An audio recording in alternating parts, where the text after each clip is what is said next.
Isang guro mula sa Mulabi, Zamboanga del Sur ang naaresto ng mga otoridad sa isang bypass operation na isinagawa noong madaling araw ng Oktubre 6 taong kasalukuyan. Ang suspect ay lalaki na may edad 39 taong gulang at residente ng Purok Bulanawan, Abad Santos Street, Barangay Madasigon. Ayon sa ulat mula sa Municipal Drug Enforcement Team at Mulabi Municipal Police Station, katuwang ang mga operatiba ng ZSPU9, CSPDEU9 at sa mga koordinasyon ng PDEA 9, isinagawa ang operasyon sa Barangay Makugihon.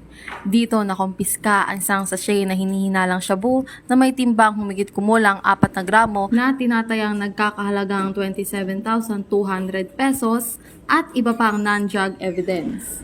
Ang nakumpiskang droga ay dinala sa Zamboanga del Sur Provincial Forensic Unit 9 para sa masusing pagsusuri. Samantala, ang suspect ay nasa kustiya ng Mulabi MPS para sa tamang disposisyon.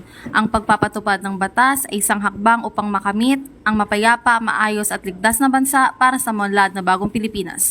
Dahil ang gusto ng pulis, ligtas ka. Mula dito sa Zamboanga Peninsula, nagbabalita ako ang inyong PNN correspondent, Patrolwoman Joanna Marie Soriano, alagad ng batas, taga-taguyod ng Balitang Pulis.